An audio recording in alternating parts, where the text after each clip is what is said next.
Welcome to ప్రజానాడి news. Srikakulam జిల్లా అరసవల్లిలో రథసప్తమి వేడుకలు ఘనంగా జరుగుతున్నాయి. సుప్రభాత సేవ అనంతరం సూర్యనారాయణ స్వామివారికి క్షీరాభిషేకం నిర్వహించారు. అనంతరం భక్తులకు అనుమతి ఇచ్చారు. స్వామివారి దర్శనం కోసం భక్తులు భారీ సంఖ్యలో తరలివచ్చారు. క్యూ లైన్లన్నీ భక్తులతో నిండిపోయాయి. ఎటువంటి ప్రాబ్లం లేకుండా వీలైనంత త్వరగా దర్శనం అయ్యేటట్టుగా చూస్తున్నాము. వృద్ధులకి, మహిళలకి, చిన్నపిల్లలకి కూడా ఎటువంటి అసౌకర్యం కూడా కలగకుండా అదే మరియు 500 రూపీస్ డోనర్స్కి సపరేట్ లైన్, ఉచిత దర్శనం 100 రూపీస్ వాటికి సపరేట్ లైన్, అన్నిటి కూడా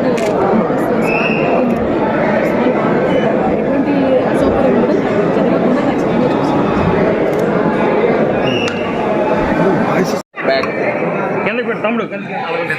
రథసప్తమి రోజున పాల్గొనే డిస్ట్రిక్ట్ మెజిస్ట్రేట్ కలెక్టర్ జిలానీ గారి ఆధ్వర్యంలో అన్ని ఏర్పాట్లు సవ్యంగా చేశారు. సజావుగా భగవంతుని దర్శనం జరగడానికి ఏర్పాట్లన్నీ ఉన్నాయి కనుక క్రమశిక్షణతో చివరి వరకు ఎక్కువ మందికి దర్శనం జరిగేటట్టుగా సహకరించాలని దర్శనంకి వస్తున్నటువంటి భక్తులందరినీ కోరుతున్నాం. ఇతరత్ర అన్ని డిపార్ట్మెంట్లు అన్ని జాగ్రత్తలు, ముందు జాగ్రత్తలన్నీ తీసుకున్నాయి. రథసప్తమి ఘనంగా ఇక్కడ జరుగుతుందని సందర్భంగా ఇది ప్రపంచంలో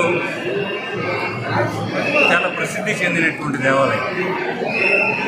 ఈ అరుదైనటువంటి సూర్య దేవాలయం ఇంత సంపూర్ణంగా ఇతర ప్రాంతాల్లో ఎక్కడ లేదు. అందుచేతనే దేశవ్యాప్తంగానూ మరియు ప్రపంచవ్యాప్తంగా సూర్యుడిని నమ్మినటువంటి భక్తులంతా ఈ రోజున రావడానికి ప్రయత్నం చేస్తారు.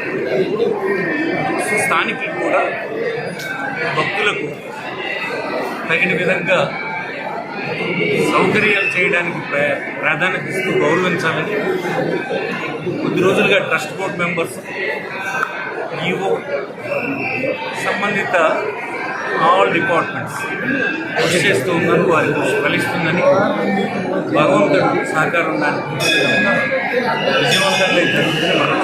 నాకు కూడా ఇప్పుడే దర్శనం జరిగింది.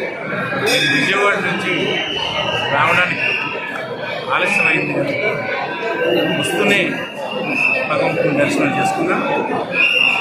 నాకు, నా కుటుంబానికి, మొత్తం దేశం నుండి ప్రజలందరికీ సూర్య భగవాను తన ఆశీస్సు ఉండాలని, ఆరోగ్యప్రదాత అయినటువంటి సూర్య భగవాన్ ఆశీస్సుని ఇన్ని విషయాల్లో మానవులు జయించగలరని సందర్భం భావిస్తూ అందరికీ ఈ రథసప్తమి శుభాకాంక్షలు తెలియజేస్తాను. నమస్కారం.